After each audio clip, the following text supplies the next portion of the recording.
Hey everybody, it's Tuesday night. You know what that means? That means it's another episode of the Dynasty Pros Devy Show. Um, Tonight we're going to kind of talk about this past weekend's happening, some risers and fallers, some performances that really caught our eye. Um, Got Justin Taylor, SC Romero, and Andy Pham with me. All that will be coming up here next.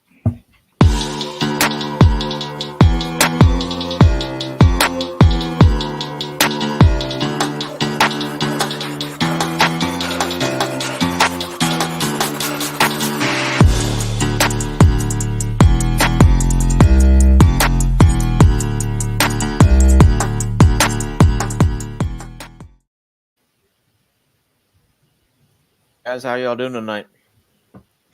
Good Good beer. man. Good. Sorry. Well, we got a few things to talk about here tonight. Let's go ahead and dive into it. There were a couple of performances that it just really stuck out to me at least. I know you guys have some thoughts also, but kind of a big thing was Jordan Hudson kind of showed up on Saturday. Had over 80 yards, 2 touchdowns. We'd been kind of looking for that type of breakout performance from him, and it looked like it happened for him. Yeah, it's good to see. It's something you definitely expected him to do. And I think having this was his best game of the season by far. And it just showed he is a valuable piece in that offense, and they just need to try to get him the ball a little bit more. I think he finessed his route running a little bit better, and it's something that you want to see more of moving forward because it definitely helps the team. Yeah, I really like seeing the chemistry evolve between him and Preston Stone. Both are both are big time talents, and I think both have NFL futures. And I really want to see those guys start connecting more and more often. Yeah, when he transferred in late, it was always next year. So whatever you see now, it's just pretty much extra. So this sets him up for next year, which is what we all expected for is next year. Mm-hmm. Yeah, absolutely. Um, Another couple guys. We've been waiting on these guys for a while, especially Gavin Sawchuk. But Gavin Sawchuk and got Nick Anderson, the wide receiver over there at Oklahoma. Both of them really had good games over the weekend. Helped Oklahoma get past UCF. Nick Anderson showed up in a big way also, so that was real nice to see. Freshman, big body wide receiver. And then Gavin Sawchuk, we were kind of expecting to see him a little bit last year. Didn't really get much out of him. And then early on this year, haven't really seen a whole lot up until this past weekend. Yeah, from the freshmen, I mean, both are some speedy athletes, and they both have some good vision, and I think they both put that on show this week. You definitely love to see towards this end of the season. It's nice to see we're seeing a lot more freshmen get involved that we didn't really see at the beginning of the season. So it's nice for Oklahoma fans or any team that has that freshman that you've been waiting for to say, okay, look, this is what I expected, or it's even better, and I think we got a little showcase of Gavin and Nick this week. And, Oklahoma in general has a lot of things to be excited about. They have a good football program on their hands. If these two guys for the next couple of years will help lead their team to maybe a playoff spot, we'll see. And they also have a good upcoming recruiting class too. They got some a couple of good receivers coming in and a good running back in Taylor Tatum. Yep. Next up, we got a couple running backs wanting to talk about here. Blake Watson just continues to do his thing for Memphis. Continues to catch balls out of the backfield and be really explosive while doing it. Just another one of those Memphis type of running backs that they like to put in the NFL. I actually see him. I've been saying it for a while. I think he's an NFL running back. Just kind of one of those kind of prototypical Memphis backs that they put in the league. Speaking of Memphis backs, I mean, if we're talking NFL, hopefully you picked up Darrell Henderson, right? He's someone that came out and he just has that longevity in the league, right? Like I don't necessarily see him as an every down starter, but he's definitely someone that could go in the league and just kind of be someone that a smart player for your team. He needed a bounce back game last week. He only had 13 yards, I think. So having this bounce back game to showcase, look, it was just a bad week. Everybody has it. He came out and had 125 yards and a TD. Plus, he got 21 carries. So it is something you'd love to see in Memphis. I know a guy I'm in the league with. His name's Billy Goat in all my leagues, but he's a huge Memphis fan, and he always chooses the running backs late because he knows there's value in them. They know how to develop those running backs, and they know how to make them pro ready. And Blake Watson could very well be the next one in a good line of running backs that made it to the NFL. I really like his hands. I think that's where he's going to make his impact early on, is with like a third down role. Yeah, he actually reminds me a lot of a younger Jerick McKinnon. Just that type of skill set. Go ahead. No, I was saying, yeah, I like that. That's a good comparison there. Gotcha. Another couple running backs here: Bucky Irving and Jordan James out of Oregon. Both play real complementary football to each other. Bucky Irving looks like he's really putting a lot of people on notice lately. Real explosive, good vision, kind of slider frame.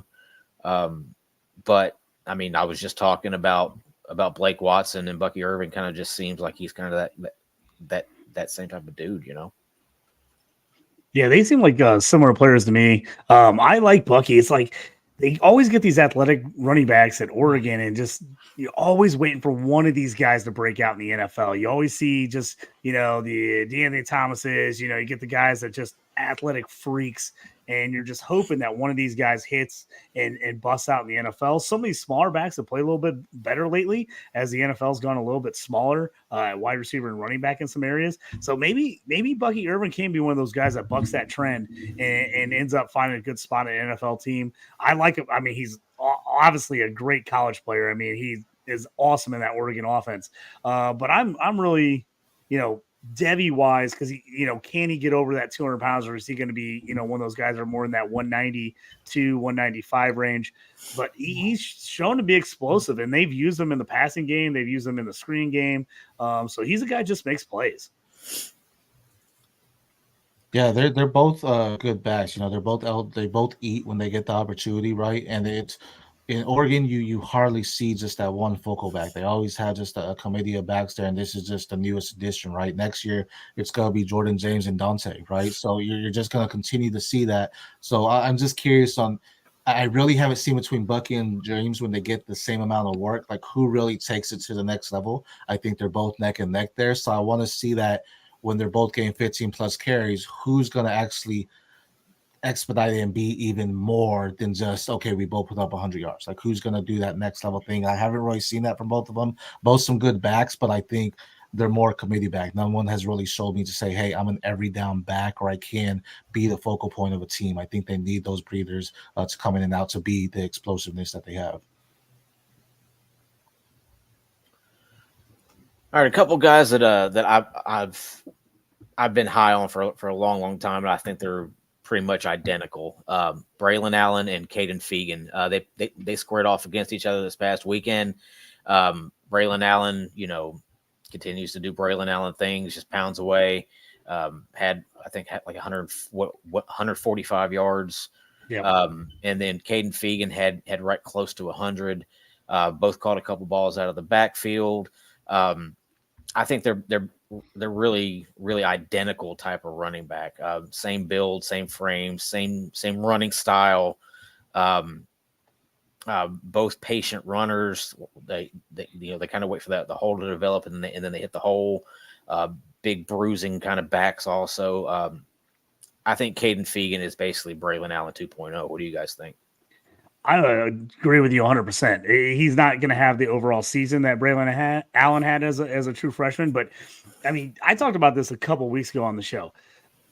Caden Fegan is from a 1A school, like legit a 1A small school in Illinois. The fact that he is able to do this as a true freshman for them is amazing to me. I mean, this guy, the jump up in competition is huge. And the fact that he is stepping right in as a true freshman and playing well, not only playing, but playing well. With a bunch of guys that were supposed to start in front of him, and he's injuries and a few other things have kind of moved him up the depth chart. But now he's gotten his chance, and he's proven he should be in there. I think your comp is right on. I think he's a Brandon Allen type guy. When they recruited him, I said this is an old school Brett Bielema, Wisconsin style running back, big guy, physical. Got good speed. He was recruited by most people as an athlete. He just played everywhere on the field in high school. So they weren't sure if he was going to be a linebacker, running back, strong safety. I mean, they kind of talked about putting him everywhere. So far, they've needed him at running back, and he, to me, has looked great. It's not like Illinois is, burning everybody up through the air. I mean, Luke Altmaier's had some decent games. I mean, he threw for just right at 100 yards, and yet Fegan was able still to put up about 100 himself in a game that Illinois blew at the end. Braylon Allen just kept getting better as that game ran along.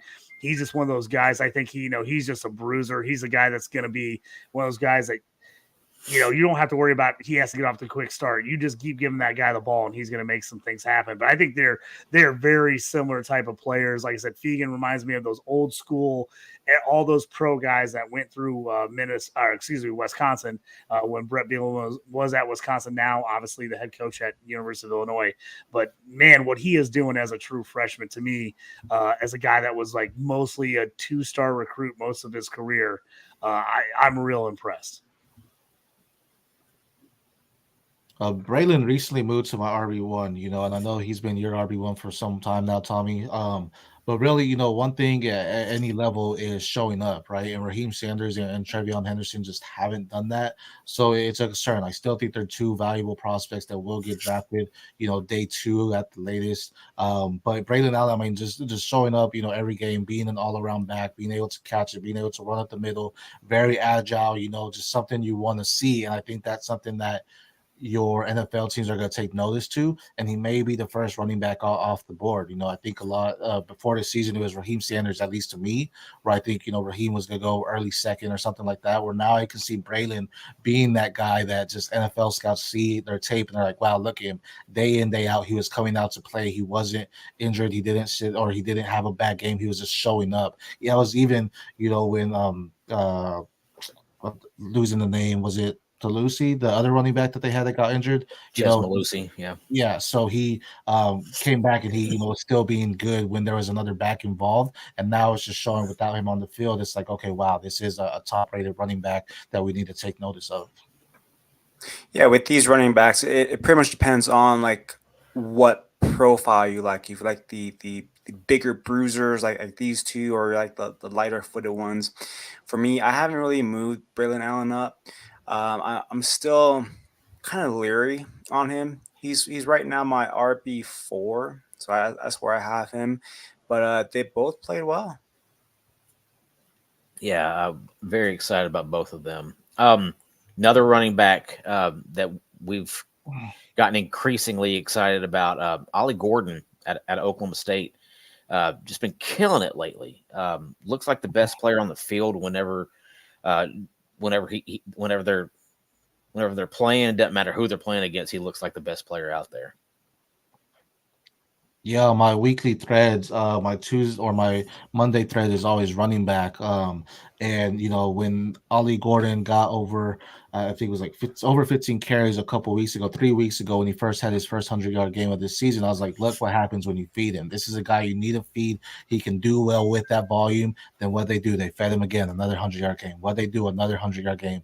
And this week he exploded for over 200 yards. And it's just like, wow, look at this. And it's really something that you saw it was coming. If you watched his game over these past couple of weeks, he's someone that he has that great vision you see, but he's also strong. He keeps his feet moving, and he just makes the right cuts to adjust and to make the play. I mean, he's something phenomenal. And this 2025 class in whole, whether it be the quarterbacks, the wide receivers, the running backs, it's a lot tighter than I saw it as a freshman, right? I think it's a lot more guys are like, okay, now we're actually seeing them get more playing time. We're actually seeing what they can do, what they're capable of.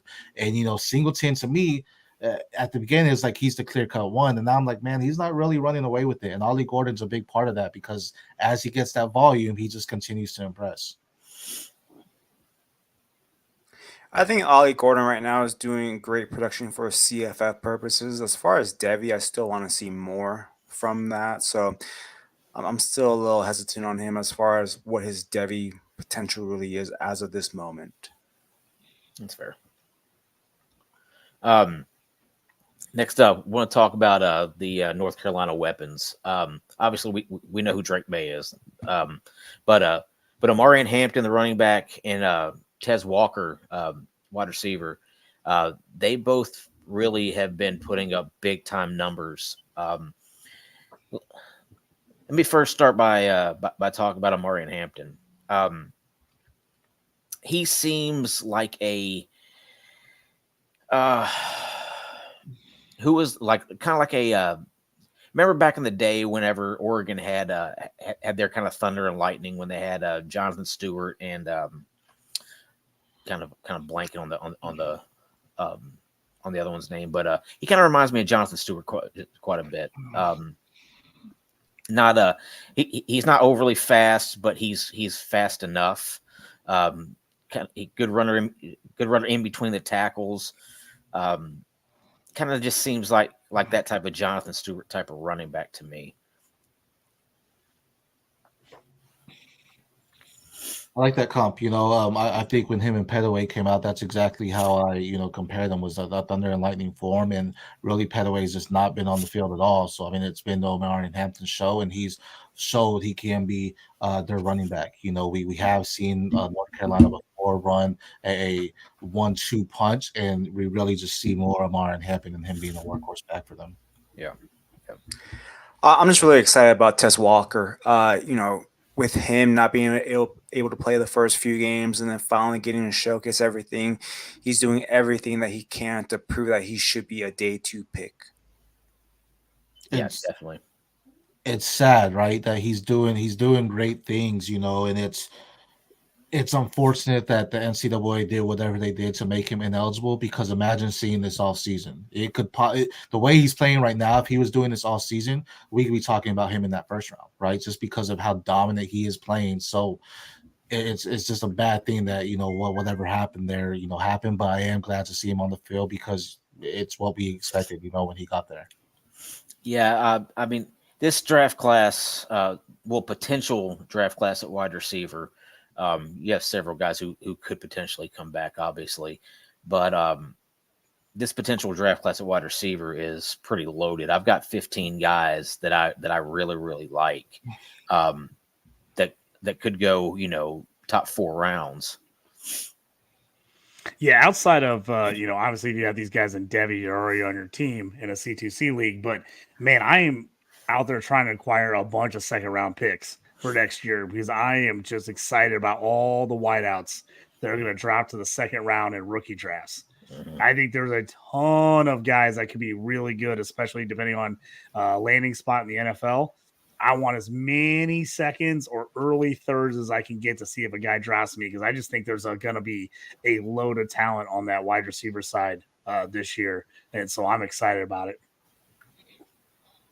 Yeah, absolutely. JT, you kind of mentioned somebody kind of off air. You really liked Donovan Smith, Houston quarterback. Go ahead and talk about him a little bit. Yeah, so Donovan Smith, obviously a guy transferred to Houston from Texas. He was a big guy. I mean, great size, 6'5", 240, dude out of Vegas. The question was, he went to Houston. Everybody's like, okay, are they going to open it up? Let him cook. He didn't play real great to start the year. Not going to lie. I mean, he got off to a little bit of a rough start the first couple games, but man, he really seems like he's got things going. And then he showed out against Texas. They got down early. They looked like they were in trouble. It looked like Houston was going to get run out of the building, and he kept them in it the whole game against a really good Texas defense. He ended up with right at 70% completion, 378 yards, 8 a pass, 3 touchdowns, the 1 pick. He's a guy that has some athleticism, can move. He's shown he can run. After the really rough start again, UTSA, Rice, TCU, not the defense they were at the beginning of the year. He looked terrible in that TCU game. I mean, terrible in that game. And then all of a sudden he started putting together the last 4 or 5 weeks. And now he's been over 70% completion percentage last 4 games. He's averaging right around 300 yards a game. He had interception problems at the beginning of the year, 3 picks in his first 3 games. Against Texas was his first pick in 4 weeks. At that point, he had been 12 touchdowns, 1 interception. That's 4 games. This is a guy that's starting to get it together. He's a guy that I think, has a ton of ability, ton of talent. Can he keep climbing up that chart? Can he keep proving himself? I was just really impressed with the way he showed up against Texas, especially when they got down early and the pressure was on him and the offense to get him back in the game. The way he handled it, I thought was real special. And now he's a guy that, we've always kind of looked at him from the outside saying, maybe. He's a guy I want to start keeping an eye on more. He's got a chance to work his way up here a little bit. Obviously, Devy circles, he's still on the fringes big time, but he's a guy that with the size and effort, he's got a chance. He's got a chance to make something happen. And I just thought he's looked really, really good the last couple weeks. Yeah. Well, I'm sure we'll mention him here in a little bit because we're going to touch on the 2025 quarterbacks. But I definitely agree with you. 2025 class kind of wide open at this point. So we'll definitely keep an eye on him there. Speaking of quarterbacks, let's kind of jump into some risers. I'm really liking Dylan Gabriel a lot lately. Kind of drawing those Tua comps a little bit. I don't think he's quite the quarterback Tua is, obviously, but I do think he has a certain kind of it factor to him. Not a big guy, lefty quarterback, but he just seems to make all the right plays. I'm really interested to see what the draft process looks like for him. Yeah, I was really surprised. Like when he came over from UCF and transferred in, I thought, okay, he was real good at UCF. Can he be that successful at Oklahoma? That was the question. I kind of thought he was a holdover quarterback. I'm like, hey, they're going to get him. They're going to let him play a little bit until one of these stud, young recruits they get is ready to go. He's been much better than I thought he would be, to be honest, especially this year. I was not expecting a lot out of him, especially on the Devy circles. I didn't think. I was like, hey, this guy's CFF. Maybe he'll get some points. But I was like, I don't know, Devy, NFL, I don't know if they'll like this guy. He has been really good this year. I still don't know what that looks like Devy-wise for NFL, but he's definitely got his name. He's definitely going to get a chance now. I think he's in there. Now, where does that end? I don't know. Does that matter where Oklahoma goes the rest of the year? If Oklahoma can figure out a way in to the playoffs, does that raise his stock? If he plays really well against, say like a Michigan or a Georgia, maybe it does. I'm just not sure. I think you're right. Like left hand, Tua, all that makes more sense. He's a smaller guy. Obviously, Tua had way higher expectations, way bigger prospect coming out. Obviously, it'll be interesting to see how he tests once we get into the NFL draft process, how he throws, how his pro day goes, all that kind of stuff. He's been honestly, for me, he's been a lot better than I thought he would be. I thought he was a transfer holdover quarterback until they could get one of the young guys ready. So he's been better than I thought. Yeah. Another guy that I'm wanting us to talk about is Cam Ward. I've been high on him ever since last season. Last season, I was talking him up big time, and then he kind of disappointed a little bit. But this year, he's come out and he's been killing it. He looks like a legitimate pro prospect now. Big arm, mobile, can hit guys on the move. I actually really like what I've seen out of him. People were high on KJ Jefferson. I think they have similar type of builds. I just think I think Cam Ward's a lot better than what KJ Jefferson is, honestly.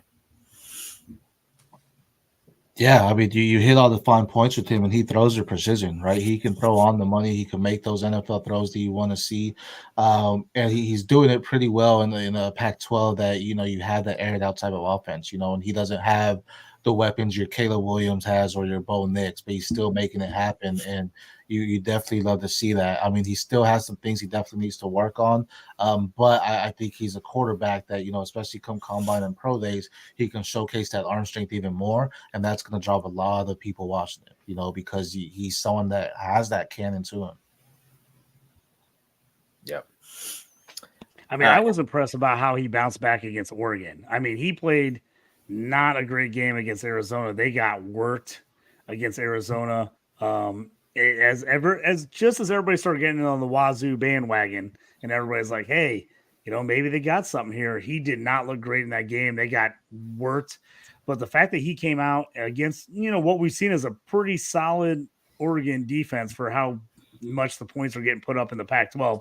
The fact that he came back and kept him in that game and put up nice numbers, I thought was a nice bounce back for him. He could have kind of melted down and be like, "Oh, here we go." But I think that is going to make a difference. I think people are going to go back and they look at his film. They're going to look at the Oregon game. They're like, how did he perform in that game? And he 438 yards, a TD. They got down early, but he kept them in it.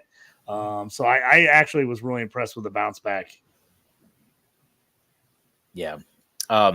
This guy, this next guy we're going to talk about, I know Andy's a big fan of him. Garrett Nussmeier. He's risen, I've seen, I've seen his arm. I've seen him play a little bit. He came in this past weekend in, kind of relief of Jaden Daniels. And I've been highly critical of Jaden Daniels, maybe a little bit too much so. But I think Nussmeier is a better quarterback. I think Jaden Daniels is playing well over his head right now, honestly. But I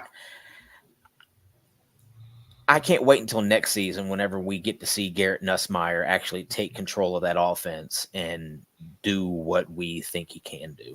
I think he can be a kind of a top end of kind of a higher echelon 2025 quarterback prospect.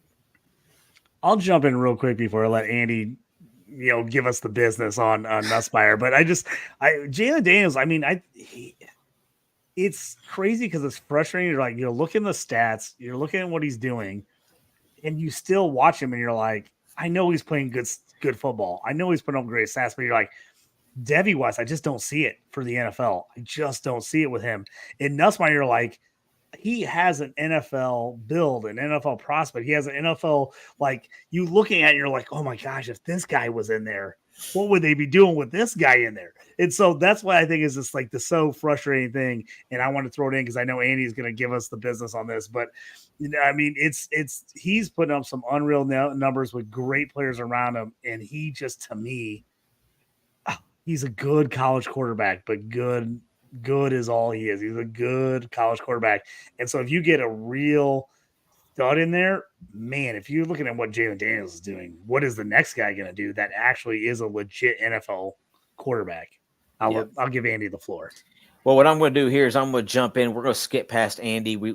I'm just kidding. I'm just kidding, Andy. Go ahead and tell us go ahead and talk about Garrett Nussmeier. We know you want to.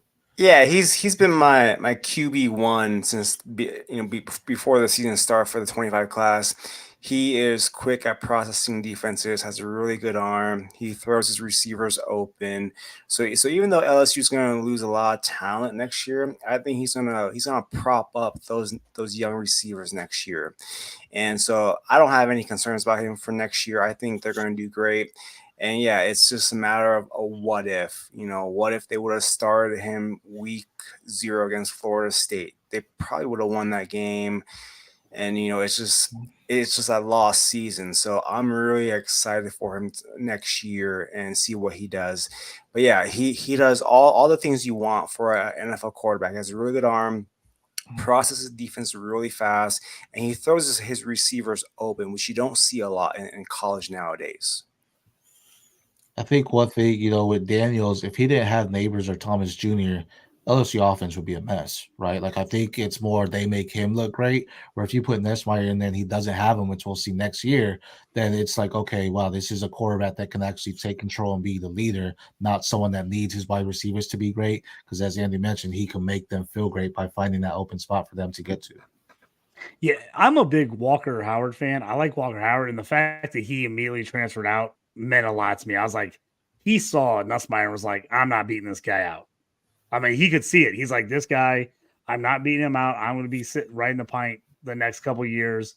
And the fact that so he transferred to Ole Miss, to me, that said a lot because I think he's a really good quarterback. I think he has a chance to be really good at Ole Miss if he can, end up winning the job behind Jackson Dart in the future.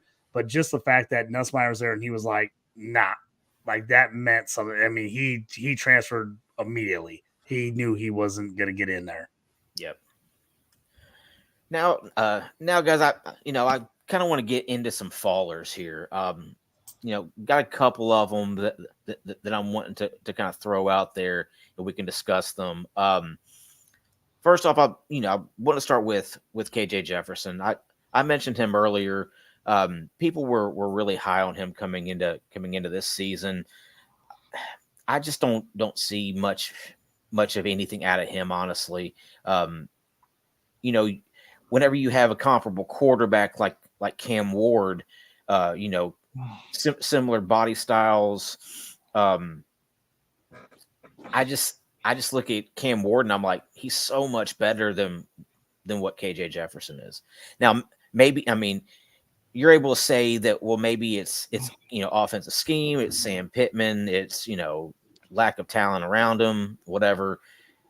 Cam Ward doesn't have a whole lot of talent around him either, and he's putting up big time numbers. So, I just think somebody like Cam Ward is more of has more potential than what KJ Jefferson has. Personally, I'd rather have Cam Ward or Donovan Smith at this point. Donovan Smith has showed me a whole lot more than KJ Jefferson has, and you can't tell me they got more talent at Houston. I mean, they've got some solid players, but you can't tell me they got more talent than Arkansas does. No, they got a couple stud receivers there. They got some good ones there, and they're making them look good, and they're helping them out. But KJ Jefferson, I mean, without the running game there with Sanders, I mean, that Arkansas offense has just looked brutal all year. I'm not going to 100% put it on Jefferson because, I mean, that if anybody watched that Mississippi Arkansas game this weekend, hats off to you. That game was awful. I can't believe you stayed and watched that whole game. It was terrible. I mean, absolutely terrible. But Jefferson, he's got that potential, but man, I don't know if I see it. I don't know if they can make him in. He can make himself into an NFL starter. I don't see it happening. I really don't either. I think it just goes to show how big of a factor Raheem Sanders is to that offense, right? Because last year we did see him on the field with KJ, and we didn't see him struggle as much, but he had that opportunity to release the pressure off of him by giving the rock to Raheem Sanders there, and then he came in, and it's just like, wait a second, Sanders not on the field. If they need to put that pressure just solely on KJ Jefferson, he does fold, and it just doesn't look pretty for him. And that's something in the quarterback. Out of all the positions, you need the quarterback to be able to stand alone, and I just don't think he can do it. Yeah, I was someone that was pretty high on him. So the previous years that he was there, he would always protect the ball, wouldn't turn it over, and he would make the plays when he was needing to, and he was helped with Rocket Sanders being there. And this year the wheels just fell off. Like, he is not reading defenses at all. He's trying to do too much, and it's just all blew up in his face. And yeah, any little potential he had, it went out the window this year. Right. Another guy that I'm wanting to throw out there, I'm not ready to necessarily say I was wrong about him because I still think that he has a ton of potential, and I think the NFL will see that also. Just raw tools. Joe Milton. A lot of people had a lot of high expectations for him. I was included in that. You look at that Tennessee offense and what Hendon Hooker did, and then you watch the Orange Bowl from last year against Clemson, and you're like, okay, well, Joe Milton's just going to step right in, and he's going to be fine. He's going to be the guy. he's got all the tools. And then you look at somebody like Anthony Richardson, who was drafted top 5, very similar type of players, very similar size, both big time arms, both mobile. And then Joe comes out so far this year and just whether it's wide receivers dropping the balls, because the wide receivers have dropped a lot of passes for him. But he just hasn't he hasn't been that it guy, Now, again, come pro day, come combine, when GMs and scouts see his raw tools, they're going to fall in love with him the way kind of the way that they did with Anthony Richardson. I don't think anybody thought Anthony Richardson was a top 5 pick this time last year either. But I want to see more of first half against Alabama Joe Milton and less second half against Alabama Joe Milton. First half he was killing them, carving them up, running. He's actually started running the ball, quite a bit more lately, which is nice. But first half he was carving Alabama up, and then the second half, again, whether it was play calling, whatever you want to say it was, they just didn't do the same type of things that put them up, by 2 scores at halftime. Then they ended up, kind of, blowing that game and losing. Again, I don't know if that was I don't necessarily put that on Joe Milton. I kind of put that on, a lot of play calling and halftime adjustments. I just think Joe kind of needs to show a little bit more. So I've got him as a little bit of a faller right now. Yeah, I mean, I think he's definitely, been saying he's a combine kind of quarterback where he definitely needs that to showcase what he can do. And, I've been mentioning on the Twitter threads as well that, you can't watch him play and say it's on him because the wide receivers are just not good right now. Like, none of them are on my Devy radar outside of Nathan Leacock, and he's not even on the field. He's a freshman for the team. So it's like it's hard when you see quarterbacks that have that arm strength that can put it on the money and you see the plays. It's right. Like the wide receiver has their hands, right out front. He puts it right in their hands and they just drop it, and it's like, I see that a lot of times with him. And it's unfortunate because for a guy like that, it's like, this was the year that you needed to showcase why you deserve to be in the NFL. And he's going to have to do a lot more, exceed expectations at the pro day and combines to have that relevancy. Yeah, and even throws he's slightly off on, he's still in the area where wide receivers should be catching the ball.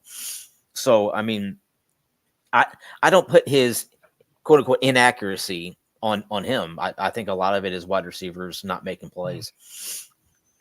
Give it Tillman and Hyatt, and we'll see a different story. Yeah, exactly. My thing with him from day one when he was at Michigan is that confidence. Like he would do the same thing at Michigan. Like he would have, a great first half, and then like coming out to the second half, if he would have a drive where he kind of overthrew it or a receiver dropped it, he would be hesitant. He would hold on to the ball for too long. He would think and second guess himself. So I think that's his main thing, is he'll get into a nice rhythm and he looks great. But as soon as something doesn't go his way, everything falls apart for him. And that's what I'm still kind of seeing today. Yeah, that's fair. Another guy that I'd like to mention here, he was a high 4-star, borderline 5-star quarterback coming out of high school. Big expectations on him. Kyle McCord.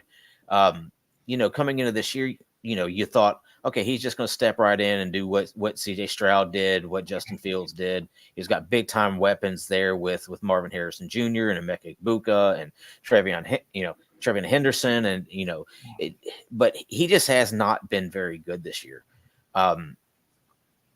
He was a guy who people kind of took some swings on late in Devy drafts this past off season, thinking that if he does do what CJ Stroud did last year, then maybe he comes out and is a bona fide NFL prospect. I just haven't seen much out of him that lends me to think that he's an NFL quarterback. I'm not completely out on McCord totally yet. Devy wise, obviously he's dropped quite a bit, but I think what we're starting to see a little bit is CJ Stroud was legit. I mean, that's what we're starting to see is like everybody thinking they're like, oh, somebody else, all those weapons can just step in and do what CJ Stroud did. It's not the case. CJ Stroud's special. I thought he was special last year. He was my QB1 last year coming out. And I just think that was a lot of expectations to heap on McCord. I'm not totally out on him. I think he's obviously can get another year or two. Yeah, obviously this year he's not going to be a one and done starting quarterback and ready for the NFL. That's been obvious. But man, that first year as a starter, people forget about that. That first year, it takes some time to kind of get your mojo together, figure it out. And year two is a big difference for a guy. I mean, it's very rare that a guy comes out in the first year and just absolutely balls out year one. It's just a lot. Even though they have a ton of talent, I think that's what's also killing him. They have a ton of talent around him. So people are like, man, you got all this talent. Why aren't you just unbelievably awesome? So I'm not completely out of McCord. Obviously, I'm not drafting super high in Devy's. I mean, again, he's a fringe guy for me, but I think he has a shot to improve and be better.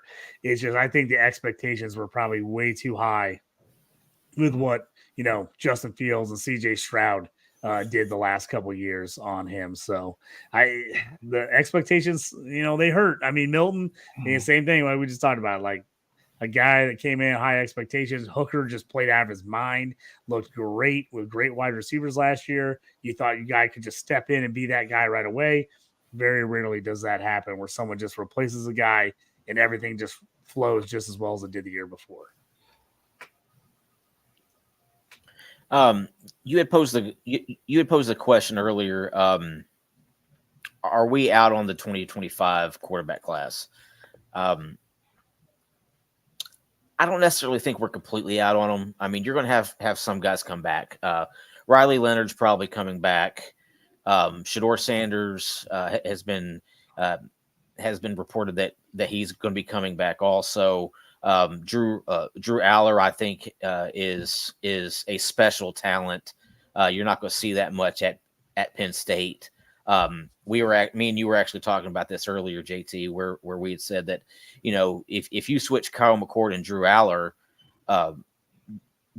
would look like an absolute, star, and Kyle McCord would barely look like a, college quarterback, at Penn State. Yeah.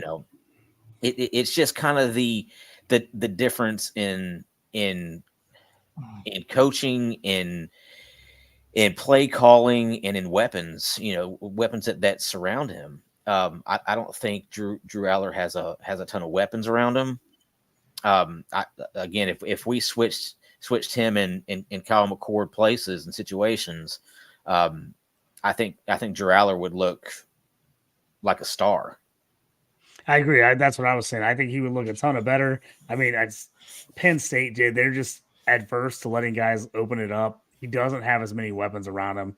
It was pretty obvious in that Ohio State-Penn State game that he just didn't have a lot of guys he could lean on to get the ball to. I'm still in on Lar. I like him a lot. I think everything is pointing to Shador Sanders coming back. Like he has to. At this point, if he comes back the next year, he has a shot to legit be the 1-1 in my mind. I really think he does. I know me and SC have talked about it. I think Alar is going to be right there with him. Obviously, like guys like Clay Klubnik have started to drop a little bit. I like Donovan Smith. I want to see what SC and Andy kind of think about. I feel like there's going to be a lot of jockeying in this 2025 QB class over the next year or two. Yeah, because another guy that we had mentioned earlier, Garrett Nussmeier, Andy has him as his QB1. Another guy that I'd like to mention, don't sleep on somebody like Carson Beck. I think Carson Beck could be a big time quarterback prospect in the 2025 class. Again, another guy, Carson Beck, a guy people expect to come in and just be a Stetson Bennett. He might, he's got more skills than Stetson Bennett. He does, just absolutely does. But that first year in is man, being a first-year quarterback as a starter, I don't care if you play quarterback your whole life, it's a different beast. Getting that year of experience on your belt and going to that next year, I think you could see a completely different Carson Beck next year. I could see him coming out and just absolutely balling, having another year of experience. So I'm really interested to see how this 2025 class goes because I could see some of these guys. Again, Nussmeier. What if Nussmeier gets in there and has like not nobody, but it doesn't have all these just like elite guys. It just balls out anyway. And everyone's like, oh, look at it. I mean, wow, this guy lost all this NFL talent and is better than the guy that played before him. So I think there's all kinds of things that could happen in this 2025 class. To me, I think you're going to see some huge swings over the next year and a half. Well, let's also not forget somebody like Tyler Van Dyke has another year of eligibility. So he's another guy who could come back and be part of that 2025 mix. Yeah, I mean, I think the guys that are coming out, they're balling out of control, right? And it's like we're paying more notice on them, where the other guys still have that year to get right, still have that year to get the offense. Plus, you may have transfers come in all over the board. Speaking on Shador, he's someone that if he stays, well, he's going to go to a depleted Big 12 league division, right? He's going to be in a different conference there, and he's not going to be against, your USCs or even your Oregons or anything like that. So he's going to have the opportunity to showcase his true talent.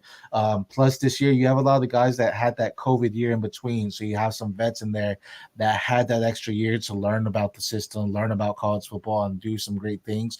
So this 2024 class looks phenomenal, but we do have a lot of guys that could take that next step, whether they transfer out, they get a transfer weapon in, or they just finally say, okay, I now understand this game. This is my third year. This is my year to showcase, hey, my draft eligible year to see, okay, where can I go to these NFL prospects? Because right now, not saying that they're not playing their ass off or doing anything big, but right now it's like I still have a year to get right. I still have a year to communicate with different scouts possibly, or just different coaches to work on my skill and to fine tune it here and there, where you have 2024 guys who are like, this is it. I'm playing with everything on the line. This is, my future. So we will definitely see some strides here and there. Who it's going to be, if it's Shador, he's the 101 easily. That's in my book. But other than that, it's definitely fun to watch because, in college football with this transfer portal open now, things are changing every offseason, and you love to see it. It's good for the conference, it's good for the NCAA, and it's just as long as they don't pull a Tez Walker and make him ineligible, then it's great to see. Well, let's also not forget about somebody who may possibly transfer out after this season. Devin Brown, going into last season, coming out of high school, him and it was a debate who's the better quarterback, him or Drew Allar. And Brown has not gotten the opportunity to play. So if he were to transfer out after this season, say to somewhere like Washington, and then, he goes there and puts up big numbers with, Jalen Polk and Jeremy Bernard and, and now all of a sudden he's looking at a guy who could potentially be one of those top quarterbacks in the 25 class. I think for the 25 first year eligible quarterbacks, what no one's talked about is these guys were, I believe, juniors when the COVID year happened, and a lot of schools shut down, so they lost that year where they could have reps in and live reps.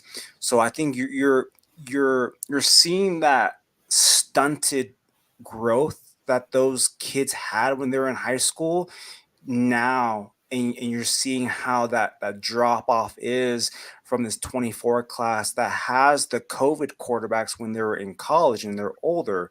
So that's the one thing where no one's really talked about. So yeah, they all look not polished right now, but they have one more year of that offseason coming up and then get into spring camp and fall camp. I think you're going to see a big rise in a lot of these quarterbacks that don't look good right now just because of that COVID year when they were a junior in high school. Because when you're a junior in high school, you're getting those live reps in, and like those are valuable, and they didn't get them. They got them when they were seniors in high school, and then they got into college. So they missed out on that year. So all these quarterbacks that have, not looked so great, like Drew Allar, Klubnik, Whiteman got hurt, but him, all these quarterbacks, they have that opportunity to make that big jump to make that next year's class look a lot better than how it is now. I think that's a fantastic point. I mean, yeah, I mean, you're a high school kid. Your junior year is a monster year for you, usually, and you just don't play, or you don't have, or you play a tilted schedule with not very much practice time, as opposed to if you're in college, hey, you still have the facility. You can still go out there, throw the ball, still do some things. I think it's a huge difference. And again, I think like we've talked about before, and I brought before, we've got these quarterbacks that are looking amazing, but they're in 5-6 of their college careers. They should look amazing. They're 24, 25-year-old kids, or, they're almost, grown men at this point because they've been in college so long where we're forgetting on the other side of that, like Andy just pointed out, the guys that were younger, they actually got stunted because of that. Some of these older guys got helped because they got extra years, extra time. These kids got less time. So I think that's it. That's an absolute excellent point by Andy there. Yeah. Well, not only are the older quarterbacks more seasoned, but they're also playing with older weapons.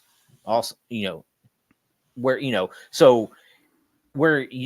have a super senior quarterback, you probably also have a super senior wide receiver. So that tends to help out a lot also. Guys, I think that we're kind of coming down towards the end of the show here. Go ahead and let us know where we're able to find you guys, how we're able to connect with you, and what it is you're working on. Yeah, check me at JT Orange on the X. The Stew with JT Brew is my show on dynastyprosfootball.com. I do college football betting, NFL betting. If you're into hockey, just started a new hockey show that runs usually on Wednesday nights where we talk about anything fancy hockey and betting as well as football. But do all that kind of stuff. I jump on any other show and things I can. If you're into IDP, my rankings are on DLF. And I put out an IDP article, waiver wire pickups, every Wednesday on Fantrax. Nice. So you find me on X at the PPR show every day except Saturday doing a different thread. I have a quarterback, running back, wide receiver, IDP thread Sunday through Wednesday. And on Thursday, do my rankings all for college football. Friday, just drop a little something on content creators, just people I think you should follow. I have my IDP Start NFL article on RPO every Thursday. Have an IDDP article coming out for Dynasty Pros. IDDP as an independent Devy defensive player. So let's get a little deeper into that and talk about those guys. And then here and there, doing some things for league winners on the Devy side as well. You can find me at Andy_fam1. I have a JJ McCarthy article piece coming out on Thursday on why he should be the quarterback 3. And then Friday, I have a Devy and C2C games preview to watch. And then Monday's recap with Devy stock up, stock down, and new C2C names to watch. Awesome, guys. Well, that's going to do it for tonight. We'll likely have a show on Thursday. Next Tuesday, we're going to be taking a break because of Halloween. I know a lot of people will be out trick-or-treating with their kids, handing out candy, throughout the neighborhood. So we'll take a break next Tuesday. But we'll likely have another show coming up on Thursday for you, where we will preview the weekend's games. But as far as that goes, that's going to be it for tonight. I'm Tommy Harvey for Justin Taylor, SC Romero, and Andy Pham. I hope you guys have a blessed day. We'll see you next time.